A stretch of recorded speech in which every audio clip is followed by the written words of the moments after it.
Will democracy survive in the next couple of years? And essentially, we are the same.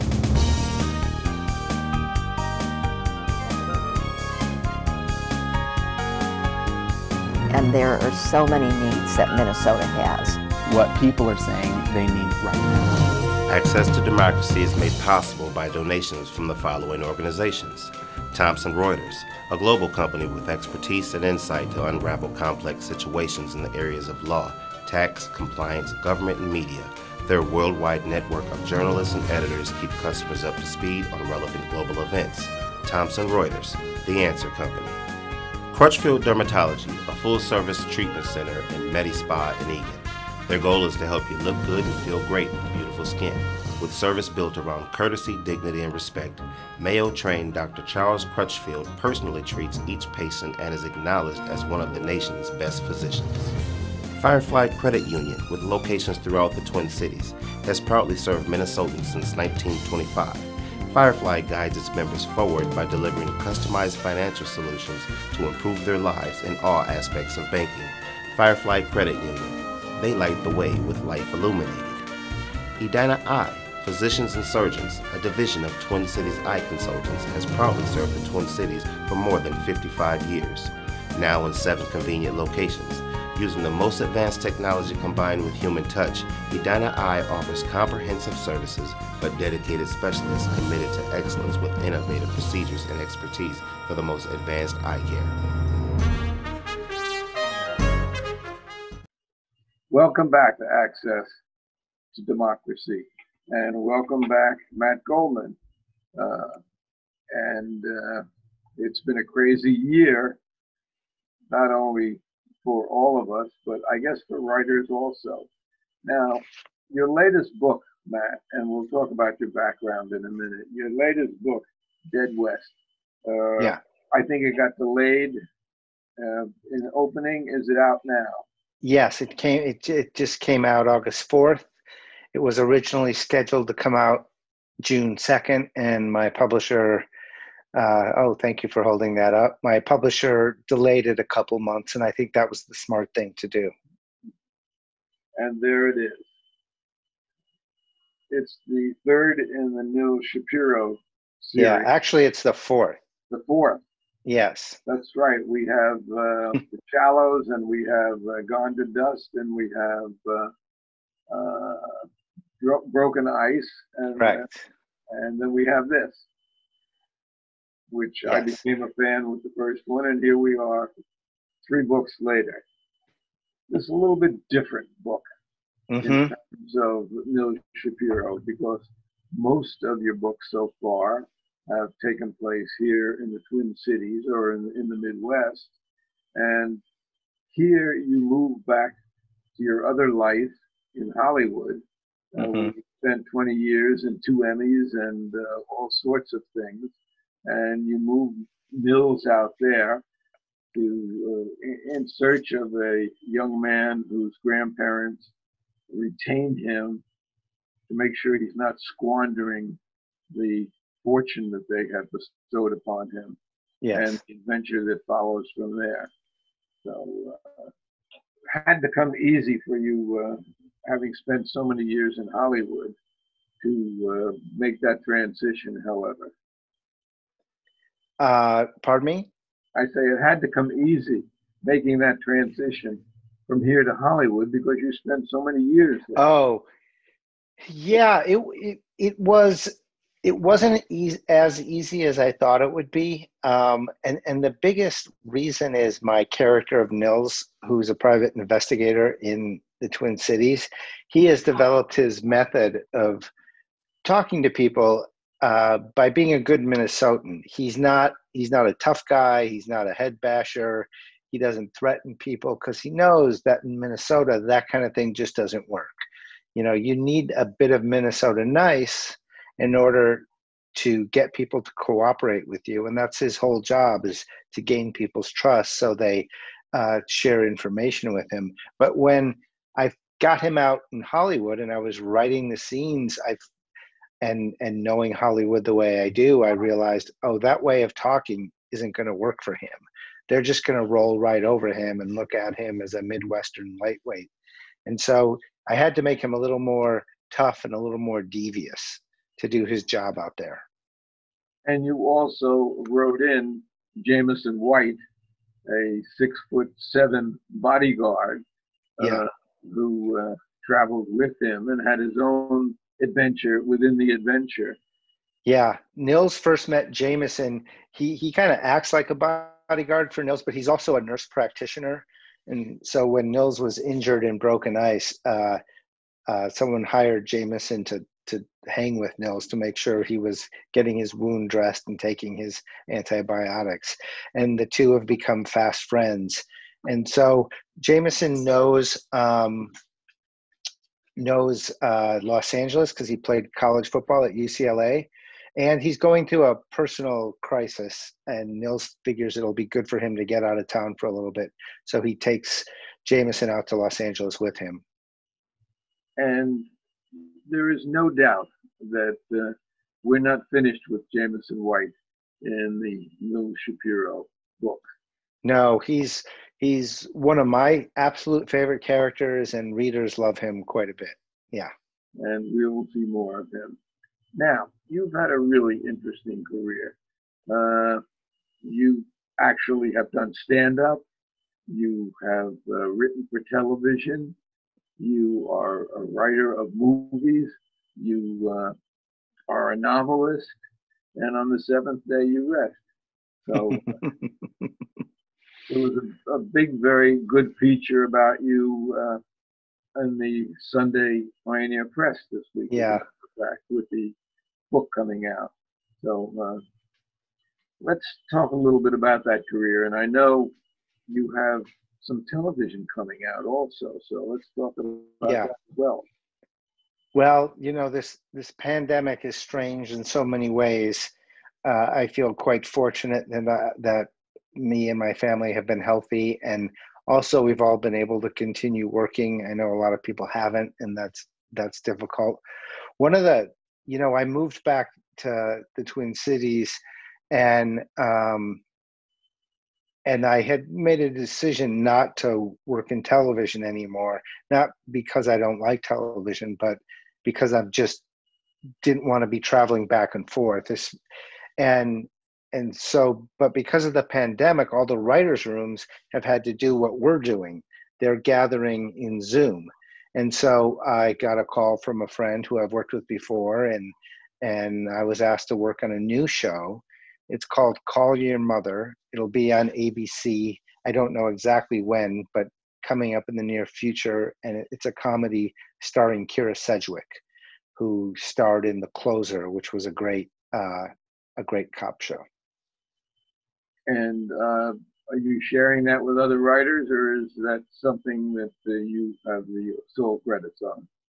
Oh, no. There's about 10 writers, which is the way most comedies are. And I didn't create that show. I was just hired as a consulting producer, and I know all the producer titles can be confusing to people.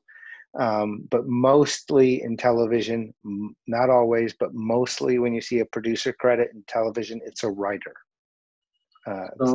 This is going to be a new series then. Yes.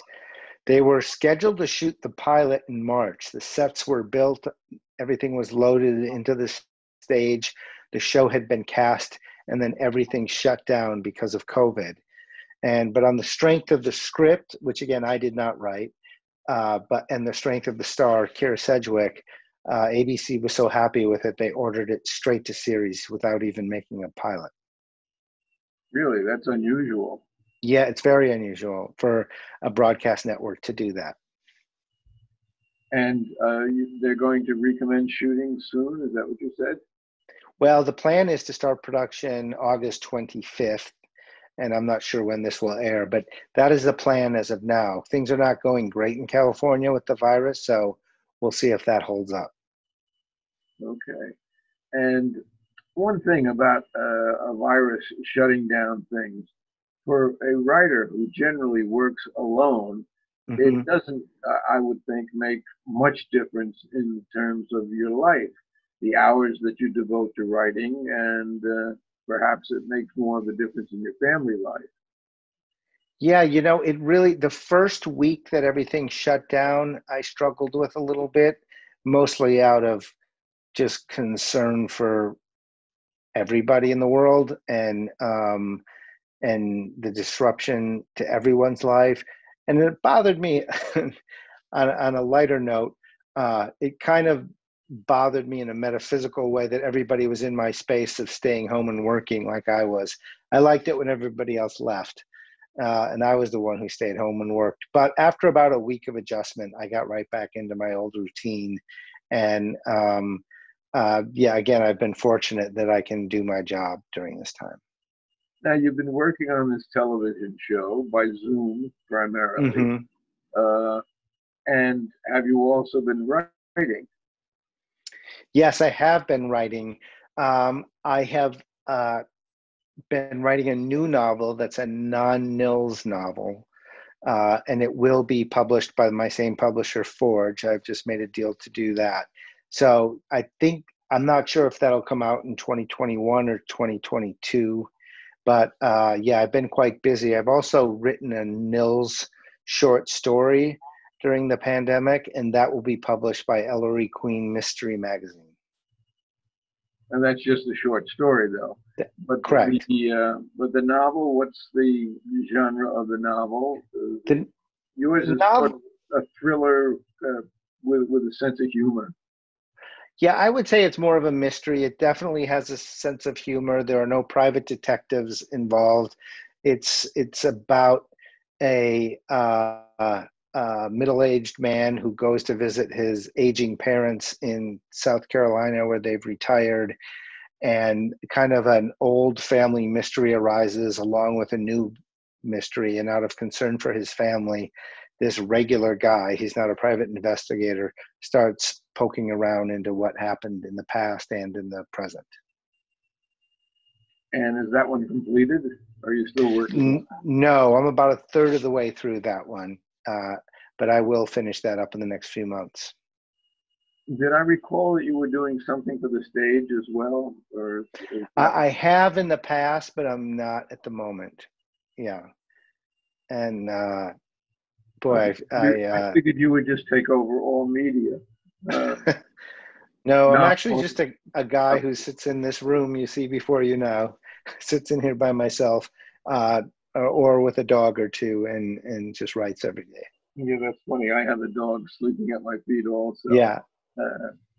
They're actually great for just about everything, including inspiration. Absolutely. So, Avi had a question, and sure. He's not on camera right now, but it's a good question. He said, "Where do you get your ideas from? How does a book germinate? Where does it come from? Is it dreams, or is it something that just grows like topsy?" It's not dreams, and every writer's process is different. Mine, they just pop into my head at random times, usually when I'm doing something other than writing, like going for a walk or taking a shower. I know with this latest book of mine, Dead West, I really did want to use my experience in Hollywood, both just as a person living in Los Angeles and as someone working in show business, because I always felt like an outsider. I always felt like this Minnesota guy who was just there and visiting, even though I was there full time for 20 years and back and forth for another 10. And so I just wanted to use this character of Nils that I have and is established now as this Minnesotan who's never been there before, and see the world through his eyes and show how he adjusts to Los Angeles, which is such a different place. And when I say that, it is not, I'm not bashing Los Angeles. There are things that I like less about Los Angeles, but there's also great things about that town and that business. If you want to get to from point A to point B in your career in the Midwest, especially in Minnesota, there's kind of a laid out way for you to do that. But in Los Angeles and in show business, anything can happen. Anybody can become famous or powerful or influential, and it's kind of the Wild West out there. That's how I see it, and that's how Nils sees it as well. It's funny that you say that, because earlier today I interviewed a Japanese or an Asian American director, Chellen Gluck, who you may or may not know. He's worked on a whole bunch of movies, including the Japanese Sideways and others, Black Rain, etc. Wow. So I know him since he's 20 years old, and we just reconnected, and it was very interesting. We were talking about his career. So what's the difference in terms of you in writing for TV or writing a novel? Well, there's a big difference. Television is mostly group written, and everything gets talked out by a group of writers. It's a completely different process than sitting in a room by myself and kind of daydreaming and writing down what I see. I'm on the pretty far on the introverted side of the scale. And so as much as I love the other TV writers, and I do, they are brilliant and brilliantly funny, it is exhausting for me to be around that many people all day long, whether it's in person or on a Zoom call. And it's a little more peaceful of a process for me to write a book. I'm more energized by being alone than I am by being with other people.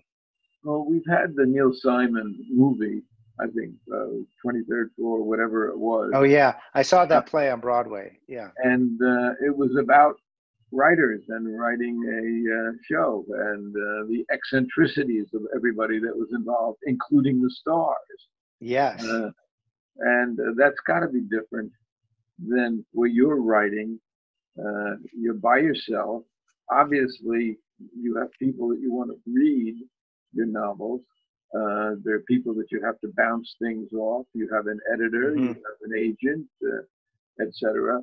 But it's got to be an entirely different procedure than, say, 10 people sitting around a table, all with big egos, all wanting to be the top dog of the TV show.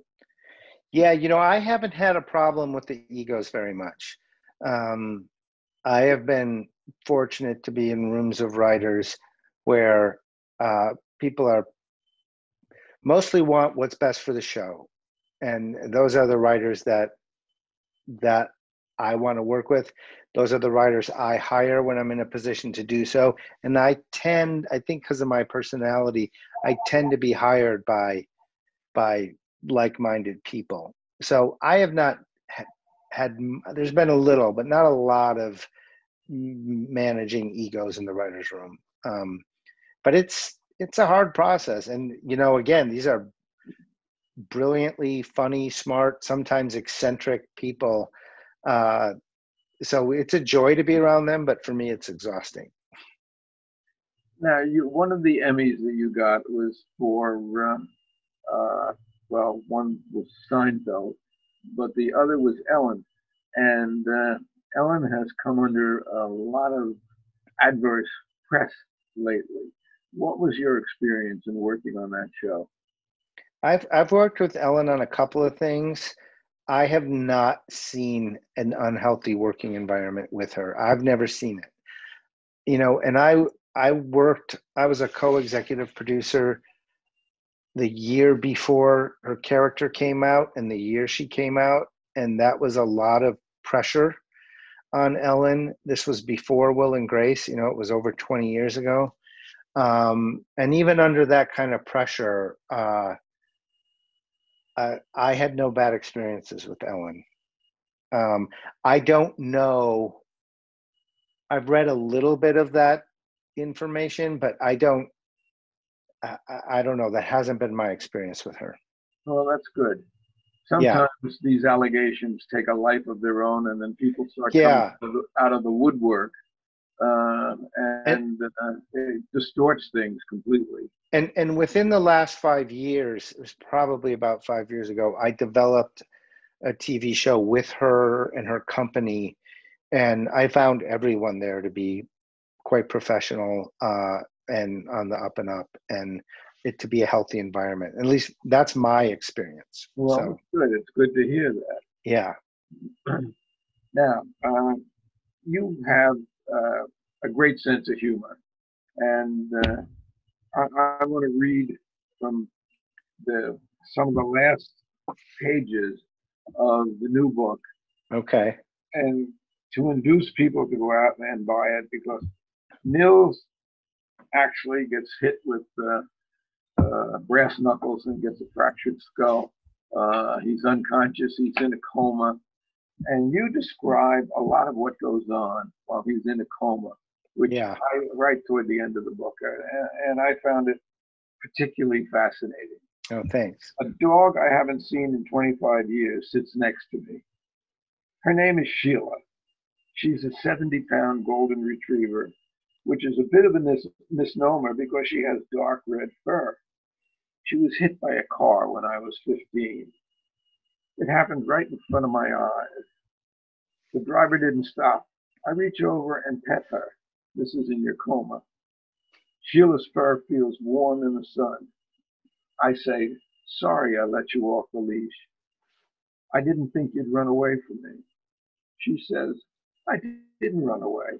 I saw a squirrel on the other side of the street. You say, this is Nils. Yeah, well, I should have thought of that possibility. And you said, don't be ridiculous, Nils. I'm a dog. I'm hardwired to chase squirrels. That's what I do. It's not my fault. It's not your fault. When I'm chasing squirrels, I'm at peace. I was in pursuit of a squirrel. It was a delightful way to go. And you say, really? I cried for months after you died.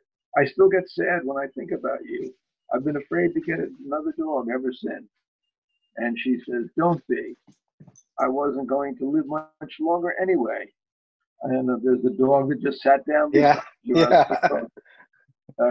How's that for staging? I was 12. I hear an airplane. I look up. There's one right over our heads. Then another and another. I say, why are there so many airplanes here? Are we near the airport? Sheila says, no idea. I'm a dog. And it is such a cute way to get into the ending of that book. And it was such an unusual way of handling a coma that I just found it fascinating. Yeah, I read a lot about people who have come out of comas and their experience. So, yeah. And if we live long enough, maybe the president will come out of his coma. But I jest, of course, because he's not in a coma. He's just insane. Anyway, anything else you want to add in the minute or so that we have left? No, not really. I just hope everybody out there is safe and healthy, and I appreciate you having me on the program. And it's been nice to come back for every book, and I'm glad you're still doing it. Always a pleasure. And we still have a little bit of time. I'm going to hold up the latest now, Dead West. And I think we can see that. I'll move it back a little bit. Make sure the name Matt Goldman gets it. Yeah, the book is available as an audiobook, as an ebook, and also as a hardcover, and it's available in all the stores in the Twin Cities, and several of the stores have signed copies by me. So so go ahead and I've seen it in Barnes and Noble, and that being probably the premier bookstore, even though I gravitate toward the little bookstores. Yeah, there's a great little bookstore called Once Upon a Crime in Minneapolis that sells mostly mystery books and thrillers. They're wonderful. And Subtext Books in St. Paul is a great, it was just voted best bookstore in Minnesota, I think. So that's another great one. We've been talking with Matt Goldman. He's got awards up the kazoo. I mean, really, he has won awards in everything he's written. And I wouldn't be surprised Dead West gets nominated for something also. Oh, thank you. But Emmys and We'll look forward. What's the name of your TV show that's going to come out again? Call Your Mother. Call Your Mother. On ABC. And my mother used to say to me, make sure you have, when I went off to college, make sure that you have clean underpants on, because if you're in an accident, I don't want you to be embarrassed. So, yeah, call your mother. Matt Goldman, thanks so much. Good luck. Thank you, Alan. And we'll have you again soon. Great. It's nice to see you. Nice to see you too.